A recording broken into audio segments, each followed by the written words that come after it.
어제 할로윈 데이 축제가 있었죠.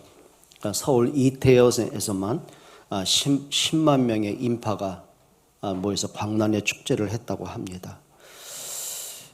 그런데 문제는 불과 4m 채 안 되는 좁은 골목길, 그것도 아주 비탈진 경사길, 거기는 이미 사람들이 먹다 버린 술병들, 그 다음에 분장에 썼던 온갖 소품들, 그리고 이제 비닐들이 널려 있죠. 그러니 문제는 뭐냐면 거기에 사람이 얼마나 많이 모여들었는지, 그 좁은 골목길 비탈길에 사람이 정상적으로 걸을 수 없을 만큼, 그냥 꼼짝할 수 없을 만큼, 그러다 누군가가 앞에서 한 사람이 넘어졌고 뒤에 있는 사람은 계속 누가 넘어진지 모르니까 그냥 계속 밀고 들어오다가 계속 도미노로 계속 엎어지고 그래서 압사로 깔려 죽은 사람만 149명, 중경상자가 76명, 그리고는 실종 신고만 받은 게 800여 건이 됐다고 합니다. 대참사가 벌어진 거죠. 근데 대다수의 그 사상자가 10대와 20대들이었다는 것. 왜 이런 일이 벌어질까요? 그러니까 가장 중요한 건 뭐냐면은 기본 중에 기본은 안전수칙이죠. 사람들은 춤추고 노래하고 광란의 파티를 즐기다 보니 그런 건 이제 안중에도 없는 거예요. 거기다가 상업주의자들의 장사 속에 있겠죠. 그걸 광고하고, 또 연예인들은 자기 SNS에 올려서 축제 분위기로 하고, 유명 BJ가 와서 또 축제 만들어내고, 유튜버들이 그걸 또 막 이렇게 분위기를 조성하니 젊은이들 입장에서는 그날만 기다리는 겁니다. 더 큰 문제는 뭐냐면 이게요, 우리나라 고유 전통은 또 아니죠. 원래는 그 고대 사회에 있었던 켈트족들이, 그러니까 자기들의 부족권들이 분명히 죽은 혼령이 있는데 그 죽은 혼령과 먼저 기존에 있는 귀신들과의 그 경계선이 굉장히 모호한 거예요. 그러니까 이 사람들이 죽은 혼령을 달래주고 귀신들을 달래주는 그 축제를 연 게 그게 할로윈이 됩니다. 그래서 막 귀신 분장을 하잖아요. 그리고 여기저기 다니면서 이제 사탕을 구걸하기도 하고, 근데 귀신에게 이제 준다는 의미가 되는 거죠. 근데 이게 귀신 축제가, 문제는 이 어린이집, 유치원에까지도 그게 축제가 되고 있다는 것. 그러니까 부모들이 아이들 할로윈 축제를 하기 위해서는 분장, 그것도 뭐 1, 2만 원입니까? 고가에 보면 몇십만 원짜리 고가품도 있는데 거기에 소품까지 하면은 막 엄청난 이제 지출을 대는 거죠. 자, 왜 이런 문제가 올까요? 사람들의 관심은 하나입니다. 즐기자는 거죠. 즐기자는 거죠. 그날만 기다리고 그리고 많은 투자를 합니다. 그런데 안전, 사람들의 생명 존중, 그거는 무시해버리는 거죠. 그러니까 모든 문제가 뭐냐면 가장 기본을 무시하는 데서부터 사건의 참사는 벌어진다는 겁니다. 여러분, 육신적인만 그런 게 아니더라고요. 영적인 것도 마찬가지입니다. 그러니까 대다수의 많은 신자들이 그냥 교회도 열심히 다니고 뭐 예배 생활 나름대로 하는 분도 많죠. 근데 진짜 중요한 게 있습니다. 과연 그 예배가 과연 진짜 하나님이 보실 때 그게 하나님이 받으실 만한 진정한 예배인지. 여러분, 우리는 하나님을 믿는다고 하죠. 그러면 우리가 믿는다는 기준은 뭘까요? 여러분, 우리가 하나님을 믿고 예수를 믿지 않습니까? 근데 뭘 믿으시는 건가요? 여러분이 믿는 예수님은 어떤 분이신가요? 여러분이 믿는다고 하는 하나님은 어떤 하나님이고 여러분의 믿음의 색깔은 어떤 것인가요? 저는 이렇게 보고 싶습니다. 진짜 믿음은 간단합니다. 믿음은 하나님이 강조하신 것을 믿는 겁니다. 하다못해 사람과 사람의 약속도 마찬가지죠. 내가 여러분하고 약속을 했을 때 오늘 저녁 6시에 수원역 어디에서 만나자. 그러면 제가 여러분하고 한 약속을 마음에 담아야죠. 근데 여러분들이 다른 데가 있으면 어떡하겠습니까? 그리고 엉뚱한 데가 있어가지고 왜 목사님이 안 오냐고 짜증내고 신경질 내고 나를 찾으면 어떻게 되겠습니까? 그게 미련한 거고 그게 실패한 겁니다. 서로 간의 약속의 시간을 서로 기억하고 그걸 존중하고 그 시간 그 자리에 그 만남을 가져야 되는 거예요. 마찬가지죠. 우리가 하나님을 믿을 때는 어떤 하나님이란 말이죠? 자, 첫 번째입니다. 하나님께서 시대마다 위기 때마다 뭘 강조하셨을까요? 이걸 한번 여러분이 찾아내셔야 됩니다. 창세기 1장과 2장에 보게 되면 하나님이 천지를 창조하시고 에덴을 창조하시고 사람을 창조하셨습니다. 그러면 하나님이 천지를 창조하시면서 하나님의 마음속에 진짜 담긴 건 뭘까요? 하나님이 가장 보시는 기준은 뭘까요? 하나님이 천지를 창조하시면서 하나님이 강조하신 것은 뭘까요? 하나님은 에덴을 강조한 적이 없습니다. 그 에덴에서 살아가는 하나님의 형상 가진 사람에게 하나님의 모든 관심은 있습니다. 자, 쉬운 예를 한번 들어볼까요? 여러분이 자녀를 위해서라면 그래 좋은 장난감, 좋은 옷들, 많은 걸 사줄 수 있을 것입니다. 그러면 부모님이 정말 행복하고 부모님이 마음에 기쁨이 있는 것은 그 아이가 입고 있는 옷 때문일까요? 아니면 아이가 입고 있는 그 옷을 입고 너무너무 좋아하고 재롱 떠는 그 모습이 너무 좋은 걸까요? 또 한 가지 예를 들어 보겠습니다. 자, 오늘 새로 사진 값비싼 옷을 입고 아이가 나갔는데 넘어져가지고 그 옷 바지가 찢어졌습니다. 근데 애는 멀쩡합니다. 여러분 슬프겠습니까? 물론 아까운 건 있겠죠. 그런데 얼마나 다행입니까? 옷은 찢어졌어도 아이가 다치지 않았다면 얼마나 감사합니까? 뭐가 본질일까요? 옷이 본질일까요? 아이가 본질일까요? 부모의 눈에, 부모의 기쁨에 옷이 기쁨이었을까요? 아이가 기쁨이었을까요? 그럼 하나님의 기쁨은 뭘까요? 에덴이었을까요? 아니면 그 에덴에서 살아가는 하나님의 형상 가진 인간이었을까요? 당연히 하나님은 아담과 하와를 위해서 그 에덴을 창조하신 것입니다. 그러면 아담의 행복은 에덴에 있기 때문에 행복한 게 아니고 그 에덴에서 하나님을 만나고 예배하기 때문에 행복한 겁니다. 이걸 잊으면 안 되는 거예요. 근데 문제는 아담과 하와가 그 영적인 하나님의 강조를 잊어버리기 시작합니다. 그의 눈에 하나님이 안 보여요. 그가 갖지 못한 선악과가 자꾸 보여요. 거기에 마음이 가요. 뭔가 막 욕심이 생겨져요. 하나님의 말씀이 안 들려져요. 자기 욕심대로 계속 가다 보니 사단이 하는 그 거짓말이 마음에 담겨져요. 그러다가 창세기 3장 원죄가 이 땅에 들어온 겁니다. 문제는 뭘까요? 하나님의 강조는 딱 하나입니다. 하나님의 형상 가진 사람에게 있는 거예요. 그럴 때 인간이 더 이상은 하나님 만날 길이 없습니다. 영적 사망에서 살아날 길이 없습니다. 운명과 저주와 사단의 손에서 빠져나올 길이 없어요. 그때 하나님은 단 하나를 강조하신 거예요. 또 다른 에덴을 창조하시고 더 믿음 좋은 사람을 창조한 게 아니라 하나님 떠난 인간이 하나님 만나는 길을 강조하셨습니다. 사단에게 잡힌 인간이 그 사단의 손에서 빠져나오는 구원의 언약을 강조하신 것입니다. 그게 창세기 3장 15절입니다. 여자의 후손이 오시면 뱀의 머리를 상하게 할 것이다. 여자의 후손이 누굽니까? 하나님이 사람으로 이 땅에 오실 것을 약속하시는 거죠. 자, 그러면 아담 이후에 그 후손들은 이 하나님의 강조를 붙잡아야 되는 거예요. 근데 또 잃어버려요. 왜 잃어버렸을까요? 먹고 살만 하니까. 풍족할만 하니까. 세상에 다양한 문화와 다양한 우상과 종교가 자꾸 만들어지니까. 그리고 세상에 즐길 것, 쾌락적인 게 너무 많다 보니까 사람들의 마음이 거기에 빠지기 시작해요. 점점 하나님과 멀어져요. 말씀을 지워버려요. 그게 창세기 6장 네피림 사건입니다. 그러다 하나님이 홍수로 멸망하시는 거예요. 그때 사는 길이 있습니다. 하나님의 강조, 종교입니까? 율법입니까? 윤리입니까? 그건 우리가 당연히 기본으로 지킬 문제고 하나님은 창세기 6장의 홍수 멸망에서 살 수 있는 길을 강조하셨어요. 그게 방주입니다. 창세기 6장 14절이죠.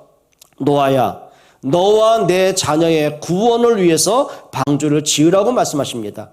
여러분, 온 세계가 홍수에 잠기고 살 길이 없습니다. 누가 살겠습니까? 인격 있는 자가 삽니까? 성공자가 삽니까? 부유한 자가 삽니까? 아니요. 다 쓸모없는 거예요. 단 하나입니다. 하나님이 명령하신 방주에 들어가면 되는 겁니다. 무슨 얘기일까요?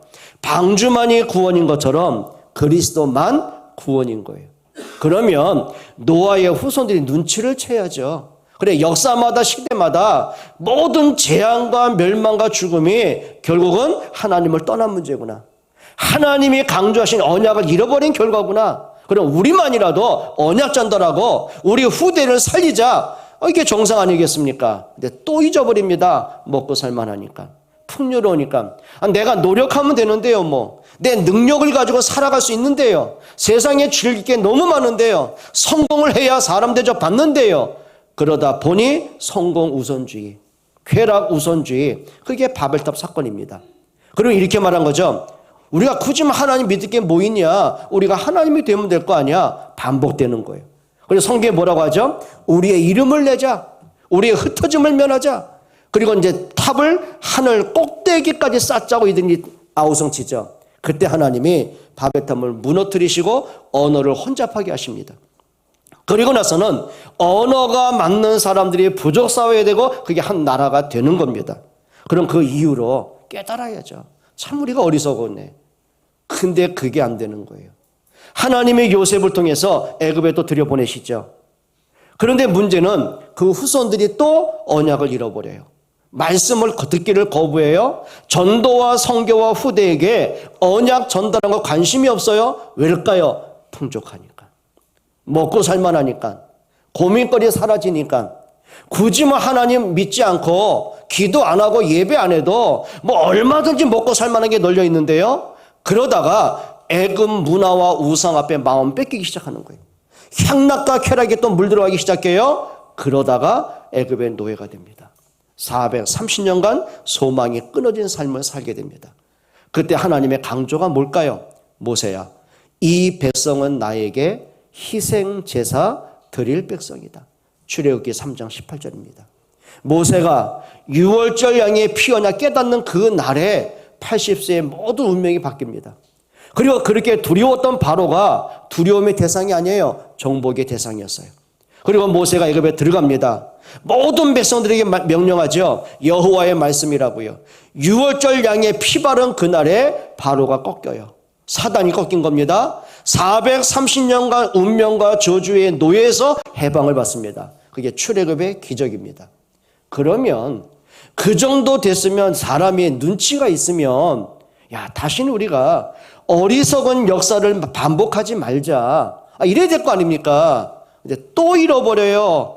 복음이 변질되기 시작해요. 언약을 잃어버리기 시작해요. 그냥 하나의 예배가 종교의식으로 전락이 됐어요. 그러다가 또 아수르의 침략을 당하고 바벨론의 침략을 당하고 포로로 끌려가고 노예가 돼버리고 악순환이 계속 벌어지는 겁니다. 그게 이사야 7장의 오늘 내용들입니다. 그때 하나님이 이사야에게 강조하셨어요. 잃어버린 언약 회복해라. 잃어버린 언약 회복하라. 여러분, 전쟁통에 막 죽음이 나고 막 전쟁의 포로로 끌려가고 나라는 황폐화되고 계속 불안한 삶 속에 있는 사람들에게 관심은 뭘까요? 평화 아닙니까? 전쟁 그치는 거 아닙니까? 번영 아닙니까? 그런데 문제는 뭐냐면 하나님이 그건 말씀 안 하셨어요. 오늘 이사야 7장 14절에 하나님의 강조입니다. 내가 너에게 징조를 주겠다. 처녀가 잉태하여 아들을 낳을 것이요 그 이름을 임마누엘이라 하리라. 여러분, 어떤 게 맞을까요? 그럼 하나님이 눈치 없이 사람들이 고통당하는 거, 현실을 모르고 계속 당신의 입장만 고수한 겁니까? 아닙니다. 인간은 영적인 존재입니다. 늘 말씀드리지 않습니까? 물고기는 물에 있어야 사는 거예요. 그게 하나님의 창조의 법칙이에요. 나무는 그 뿌리를 흙에 심어야 사는 거예요. 그게 생명의 법칙이고 하나님의 창조의 법칙이에요. 저 뒤에 있는 어린 아이들은 엄마 품에 있어야 사는 거예요. 그게 생명의 법칙이라는 거예요. 그럼 인간은 돈도 있어야 되고, 그렇죠, 취미생활 해야 되고 성공도 해야 되고 다 해야 돼요. 근데 이 땅에 사는 동안 창조주를 기억하는 것이 사람의 본분입니다. 맞습니까? 창조주를 기억해야 돼요. 그러니까 솔로몬이 그렇게 명예와 성공과 권력을 다 갖고 있으면서도 아쉬운 게 없죠. 그런데 인생 마지막 종말을 맞이하면서 고백한 게 그 말입니다. 그게 전도서 13장이죠. 일의 결국을 내가 다 들었다. 그 말은 뭐죠? 내가 누릴 거 다 누려봤다. 해볼 거 다 해봤다. 가질 거 다 가져봤다. 그런데 일의 결국을 다 들었으나 여호와를 경외하는 것이 사람의 본분이다. 제대로 깨달은 거죠. 여러분, 인간은 영적인 존재임을 믿기를 축원합니다. 근데 인간이요, 자꾸 하나님과 멀어져요. 종교가 돼버려요. 그러니까 하나님이 그냥 의식적으로, 종교적으로, 교리적으로, 관념적으로 그냥 있을 거야, 있겠지, 믿어나 볼까? 그걸 종교라고 말하는 거예요. 그때 하나님은 단 하나, 여자의 후손이 오시면 뱀의 머리 상하게 하시다. 보라, 처녀가 잉태하여 아들을 낳을 것이요. 그럼 하나님이 자꾸 여자의 후손, 처녀의 몸에서 잉태되고 왜 강조하실까요? 이유는 간단한 거예요. 모든 사람은 아담의 후손입니다. 그럼 남자의 후손입니다. 모든 남자의 후손들에게는 원죄가 있습니다. 그 죄의 결과는 사망입니다. 그러면 예수님이 이 땅에 우리를 구원하러 오셔야 되는데 아담의 후손으로 오시면 안 되잖아요. 그래서 여자의 후손이라고 말씀하시는 거예요. 처녀. 오늘도 여러분이 신앙 고백하셨어요? 성령으로 잉태되사 동정녀 마리아에게 낳으시고. 무슨 얘기입니까? 하나님이 우리를 구원하러 이 땅에 오시는데 원죄가 없어야 돼요. 그래야 우리의 죄 문제를 해결할 자격이 있는 거죠. 그래서 구약 성경에는 여자의 후손을 통해서 그리고 여처녀의 몸에서 잉태될 것을 하나님이 그렇게 강조하신 거예요. 그게 하나님의 강조입니다. 결국은 하나님이 강조하신 그대로 예수님이 사람으로 오셨습니다. 고린도전서 15장이죠. 성경대로 오시고 성경대로 죽으시고 성경대로 부활하셨습니다. 그 말은 뭘까요? 하나님이 강조하신 그대로 그리스도가 이 땅에 사람으로 오셨어요. 하나님이 우리를 구원하기로 강조하신 그대로 그분이 십자가에 죽으셔서 우리를 죄에서 해방을 하셨어요. 하나님이 강조하신 그대로 그분이 3일 만에 부활하셔서 우리의 생명이 되신 것입니다. 그게 응답입니다. 자, 근데 문제는요, 또 언약을 잃어버립니다. 예수님이 그렇게 친히 오셔서 죽으시고 부활함으로 모든 구원을 완성하셨어요. 근데 문제가 생긴 겁니다. 자, 로마가 그 당시에 10명의 황제가 통치를 합니다. 전 세계로 정복을 합니다. 근데 로마의 황제들이 공통점이 뭐냐면 기독교인들을 그렇게 박해하는 거예요. 이유는 간단한 거죠. 그들은 매국노고 역적이라고 본 거예요. 왜냐하면 로마의 황제는 그 당시에 살아있는 신입니다. 황제만이 나의 주가 되는 거예요. 퀴리오스. 황제는 나의 주이십니다. 이게 그들의 신앙 고백처럼 되어 있는데 기독교인들은 아니다. 그건 우상이다. 인간은 죄인이다. 오직 주님은 그리스도 한 번밖에 없다. 그런 이게요. 자기 국법하고 안 맞는 거예요. 안 맞는 거예요. 거기다가 그 당시 로마는 계급 사회가 있지 않습니까? 왕조가 있고 귀족이 있고 군인 계급이 있고 상민이 있고 천민이 있단 말이죠. 노예가 있단 말이죠. 근데 복음은 그게 아니에요. 헬라인이나 야만인이나 흑인이나 백인이나 유대인이나 이방인이나 모든 사람은 하나님의 자녀들. 그러니까 하나라는 거예요. 그러니 로마 법하고 안 맞는 거예요. 또 유대인들은 종교법하고 안 맞는 거예요.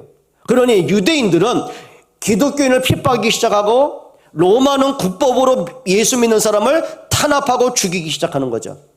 그 중에 가장 잔인하게 죽인 왕이 네로 황제입니다. 얼마만큼 잔인하지 아십니까? 여러분 기독교 역사 속에 보게 되면 특히 요세푸스 역사의 그 기록에 보게 되면요. 야, 이렇게 사람 죽일 수 있을까?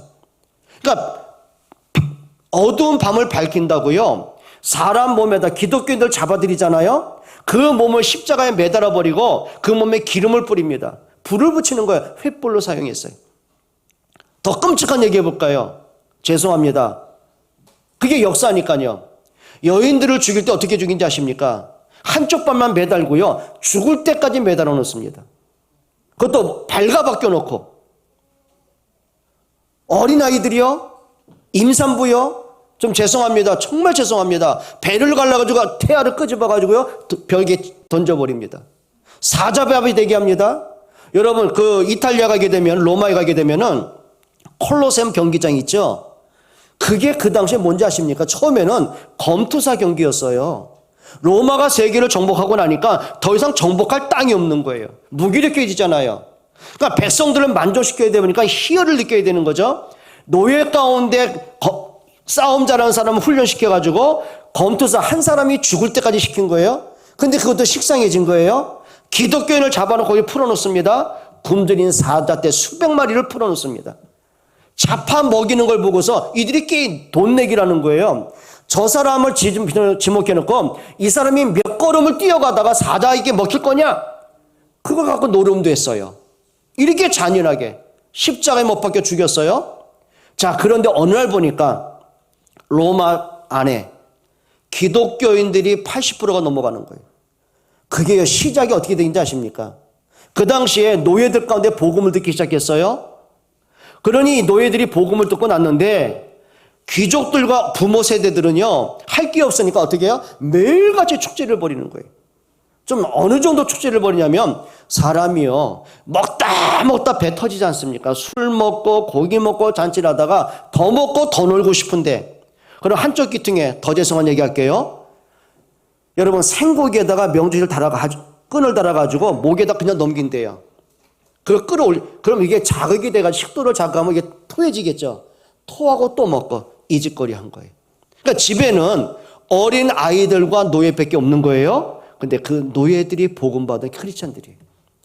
주인집 자녀들을 복음으로 양육하기 시작하는 거예요. 그 아이들이 성장해서 로마의 원로원으로, 그죠, 국회의원으로 다 포진한 거예요. 어느 날 보니까 콘스탄틴 황제가 자기 신하들이, 심지어는 자기 어머니 모니카마저도 크리스찬이에요.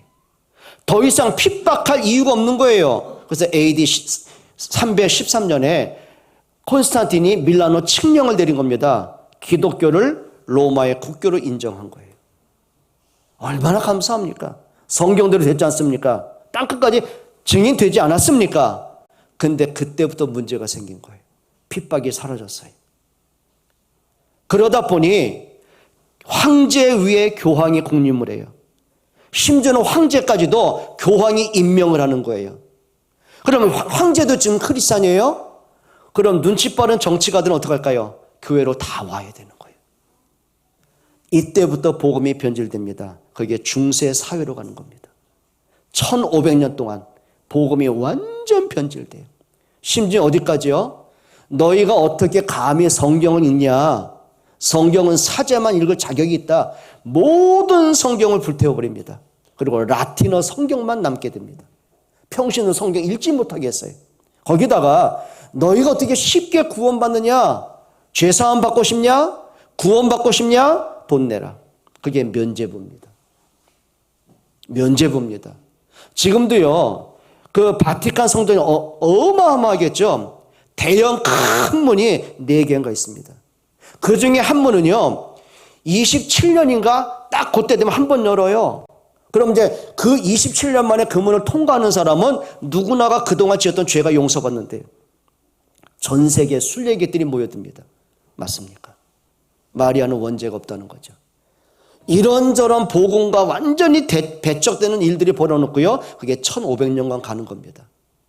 그때 하나님이 1517 누굴 세웁니까? 마틴 루터.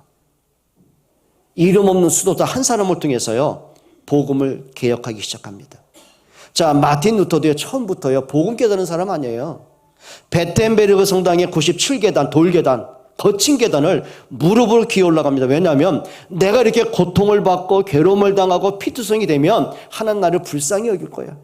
나의 죄가 이래 용서받아. 그리고 기어 올라가다가 성령의 음성을 듣습니다. 내가 이렇게 행위로 고통을 받아야 죄사함 받고 구원을 받을 수 있다면 왜 굳이 예수가 십자가에 죽었을까? 단순한 생각 아닙니까? 근데 성령의 감동의 생각 하나 갖고요, 이건 아니다. 그리고 일어나서요, 97개 조항의 천주교 된 반박문 성명을 낸 겁니다. 그리고 오직 믿음, 오직 복음, 그 성경의 기초가 바로 로마서 1장 16절 17절입니다. 오직 의인은 믿음으로 말미암아 살리라. 여러분, 시대마다 하나님의 강조하는 음성을 들을 수 있어야 돼요. 참 안타까운 게 많은 신자들이요, 하나님의 강조의 복음을 듣는 게 아니고요, 자꾸 사람 말에 영향을 받아요. 사람 말 듣고 또 혹하고, 사람 말 듣고 시험 들고 상처받고, 그리스도가 안 보여요. 자꾸 사람이 보이고 분위기가 보여요. 맞는 겁니까? 믿음은 그런 거 아닙니다. 믿음은 그런 거 아닙니다. 하나님이 강조하신 오직 그리스도를 듣는 겁니다. 여러분에게 진짜 이 믿음 갖기를 축원합니다. 그럼 21세기를 살아가는 여러분들은 뭘 들으시렵니까? 할 게 많잖아요. 요즘 보니까 단풍철, 관광철 많이들 가더만 가십시오. 근데 굳이 예배를 빼먹으면서까지 그럴 필요는 없다고 생각합니다. 여러분, 주일이니까 앉아있는 여러분이 아니라 정말 하나님이 나를 위해 이 땅에 오시고 십자가의 죽으심으로 내가 구원받은 그 은혜 때문에 믿음의 예배, 감사의 예배로 하나님께 나아가는 여러분 되시기를 축원합니다. 그게 두 번째입니다. 하나님은 개인에게 강조하십니다. 여호수아 1장에 보게 되면 여호수아가요, 순간적으로 모세는 이미 죽었습니다. 여호수아가 이제 그 뒤를 이은 지도자가 됩니다. 근데 문제는 산적한 문제가 있는 거예요. 광야를 통과하고 가나안 정복하기까지 앞에는 요단강이 넘치고 있습니다. 건너야 됩니다. 요단강을 건넌다고 하더라도 이게 여리고성에 버티고 있습니다. 지금까지 역사 가운데 한 번도 함락되지 않은 난공불락의 성입니다. 거기다가 33명의 연합군 왕들이 지금 이스라엘 군대를 기다리고 있습니다. 전쟁 준비하고 있죠. 안악산지가 있습니다. 가나안 땅을 정복해야 됩니다. 이게 갈수록 많은 문제들이 있는 거예요. 더 큰 문제가 뭔지 아십니까? 이 백성들 300만이 넘는 이 백성들이요, 광야 40년 길을 통과하면서 단 한 번도 믿음의 말을 해본 적이 없어요. 늘 불신앙의 말, 원망의 말, 불평의 말, 이러려면 차라리 애굽에 다시 돌아가자, 틀린 말을 계속하는 사람들 이끌고 가는 그 자체가 부담감이에요. 얼마나 낙심되겠습니까? 그때 여호수아 1장 1절로 9절에 하나님이 여호수아 이렇게 말씀하십니다. 너는 두려워하지 마라. 강하고 담대하라.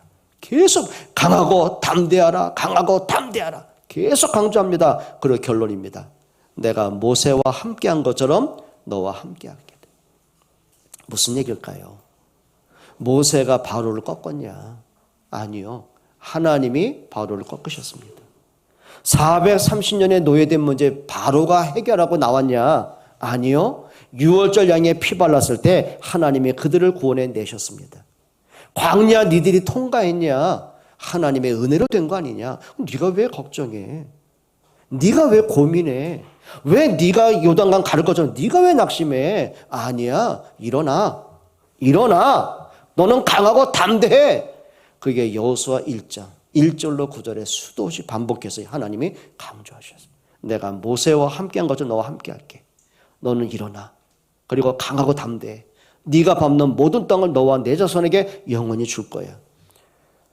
하나님의 말씀 듣는 여러분 되시기를 축원합니다. 대다수의 많은 우리 중직자와 성도들 렘넌트를 보면은요, 참 본인은 힘들어서 염려하겠죠. 근데 이런 생각이 들더라고요. 저게 그렇게 고민할 문제인가? 내가 보면 자기가 만든 문제가 대다수인데, 어떤 부모는 자녀 때문에, 또 부부 문제 때문에, 어떤 분은 자기 건강 때문에, 어떤 분은 경제 문제 때문에, 사람과의 부딪히고 갈등 때문에, 온갖 문제 때문에. 문제에 내가 생각이 딱 잡히는 순간에 어떻게 해요? 사람이 불안하고 조급하고 답답하잖아요. 그러니 그때부터요, 말씀이 안 들려요. 아무리 말해도요, 이미 불신앙이 딱 잡혀가지고요. 아니요. 하나님의 강조하심을 듣기를 축원합니다. 하나님이 일어나라는데, 내가 너와 함께 하겠다는데, 강하고 담대하라는데, 예수님이 아무것도 염려하지 말고 하나님을 믿으니 나를 믿으라고 하시는데, 성경에는 아무것도 염려하지 말고 하나님께 감사함으로 아뢰라고 하는데 왜 나는 말씀 없이 자꾸 내 생각에 잡힙니까? 여러분 기억하셔야 돼요. 하나님이 여러분에게 강조하시는 음성을 듣기를 축원합니다. 영적으로 모세가요, 완전히 다운된 삶. 80년 세월을 살아오면서 내가 왜 이렇게 살아야 되나? 그렇죠. 40년 동안은 왕궁의 왕자로 권력을 갖고 살았잖아요. 그러다가 사람을 죽이고 그 정적대로 의해서 지명 수배를 받고는 도망자가 되고 광야 미디안 광야의 은둔자로 40년을 보내잖아요. 나이는 80이 된 겁니다. 이제 소망이 다 끊어진 거예요. 죽을 날만 하루하루 기다리고 마지못해 살아가는 인생이에요. 그때 하나님이 그 모세를 찾아오셔서 강조하신 게 있습니다. 야, 너 옛날 그립지? 권력이 그립지? 왕궁에 다시 보낼까? 그거 말하면 얼마나 좋겠습니까? 하나님 그렇게 말하지 않더라고요. 모세야, 이 백성은 나한테 희생 제사 드릴 백성이야. 뭔 얘기죠? 너희가 430년간 노예된 이유가 뭔지 알아? 네가 80년 세월을 이렇게 허무하게 지친 삶을 사는 이유가 뭔지 아니? 너 레위 지파잖아. 너 네 아버지가 제사장이잖아. 어릴 때부터 피제사 받잖아. 그건 뭐라고 생각하니 그 말입니다. 너 종교 행위로 알았잖아. 그냥 너희 히브리인들의 전통 의식으로 봤잖아. 그건 종교 행위가 아니야. 내가 왜 너에게 희생제물 번제물 드리라고 했어? 그걸 지적하시는 거예요. 희생제사는 뭡니까? 죄는 내가 졌지만 하나님은 나를 대신해서 양이나 소를 피 흘려 죽게 하셔서 내 죄를 용서하신 거예요. 뭘 보게 하신 거죠? 그러면 우리가 또다시 양을 잡고 소를 잡아 피 흘려야 됩니까? 아니요. 구약에는 그렇게 했어야 되는 거예요. 왜요? 그리스도 오시기까지. 양이나 소가 피 흘려 죽어가는 그 모습을 보면서 내가 죽어야 되는데 양이 대신 죽은 것처럼 그리스도가 십자가에 대신 죽어서 내 죄가 해결된 거예요. 그걸 보라고 하는 거예요. 모세가 비로소 그게 보여지는 거예요. 종교로 본 게 아니에요. 그리스도가 정말 보여지는 거예요. 내 문제 해결 때문에 내가 아쉬워서 그리스도가 보여진 게 아니에요. 하나님이 강조하신 오직 그리스도의 구원이 보여지는 거예요. 여러분에게 예수님은 누구로 보십니까? 2000년 전에 계셨던 분? 성경에 기록되어 있는 분? 뭐 우리 부모님 때부터 내가 믿어왔으니까 내가 크리스천이니까 내가 들어야 되는 분? 100% 실패합니다. 그러시면 안 됩니다. 예수님은 그리스도십니다. 2000년 전에 그분이 아닙니다. 그분은 지금도 살아서 여러분과 함께 하십니다. 예수님의 십자가의 죽음은 과거의 일이 아닙니다. 예수님은 죽음으로 끝난 분이 아닙니다. 그분은 부활하셔서 지금도 여러분에게 생명의 주인 되십니다. 예수님은 성경의 기록으로 끝난 분이 아닙니다. 성경대로 지금도 일하십니다. 여러분에게 그리스도가 믿기를 축원드립니다. 그러면 되는 거죠. 하나님이 또 강조하셨어요. 요셉이 비록 형들 때문에 노예로 팔려오는 세상으로 보면 비참한 인생 아닙니까? 그런데 하나님은 요셉에게 주신 강조가 뭔지 아십니까? 순양의 비밀. 창세기 37장에 하나님의 세계복음의 언약을 강조하셨어요. 근데 그 하나님의 강조를 요셉이 그 노예된 삶에서 억울한 감옥에서요, 그걸 보더라고요. 아, 하나님이 나를 애굽의 노예로 보내신 이유가 여기 있었구나. 아, 생명 구원하라고. 우리 후대 이 땅에 두시려고 나를 이곳에 보내신 거구나. 전도와 선교와 렘넌트 때문에 내가 애굽에 올 이유가 있었고 내가 저 애굽의 총리 될 이유가 있었구나. 지난날의 과거의 아픔도 오늘날의 성공과 축복도 뭘로 본 거죠? 복음과 전도로 보더라고요. 여러분, 하나님의 강조를 아는 사람은요, 딴 길로 안 갑니다. 여러분, 하나님의 강조를 듣기를 축원합니다. 마지막 하나입니다. 교회에 강조하신 게 있어요. 여러분, 마가다락방에 강조하신 건 뭡니까? 예수는 그리스도, 하나님의 나라, 성령 충만. 이 마가다락방의 120 성도가요, 그 언약을 붙잡고 합심하여 기도하고 그리고 현장의 증인으로 서는 거예요. 하나님이 사도행전 11장 19절로 30절에는 안디옥 교회에 강조하신 게 뭐죠? 그러면 유대인만 복음을 받습니까? 예수님 분명히 말씀하세요. 땅끝까지 내 증인되라고요. 모든 족속을 제자로 삼으라고요. 천하 만민이 이 복음을 듣게 하라고요. 그게 전도와 선교와 렘넌트입니다. 그때 안디옥 교회가 그렇게 핍박받고 어려운 형편 중에도요, 바울을 포함한 선교사 5명을 파송합니다. 그리고 그들의 모든 것을 후원하는 자가 되어주는 거죠. 이유는 하나예요. 이 땅의 지구촌에 80억의 인구가 복음이 들어야 되기 때문에 그렇습니다. 여러분에게 정말 전도와 선교가 렘넌트가 그냥 하나의 구호로 끝나지 않기를 축원합니다. 시작하셔야 돼요. 우리가 11월 20일 날 생명 초청을 하는데 지금쯤 여러분은 어떤 상태가 되셨습니까? 그냥 광고 또 한 번 듣고 뭐 추수감사 행사 하나보다 지나가고 그러면 안 돼요. 우리가 벌써 몇 년째 지금 지내오잖아요. 그냥 그때만이라도 한번 우리가 내 주변 한번 전도의 현장을 한번 보자. 그때만이라도 내 가족들, 내 형제들, 친척들, 친구들, 동료들 얼마나 많냐. 근데 그들 가운데 지금 하나님을 떠나 멸망 가운데 문명께 묶여가지고 지금 영적 문제에 삶에 지쳐가지고 지금 사단에게 잡힌 채로 지옥으로 끌려가는데 그들에게 복음 한번 듣게 하자. 내가 관계된 만나는 사람 가운데 구원받은 사람이 얼마나 많은데 기도하자. 그게 생명 초청입니다. 여러분 정말입니다.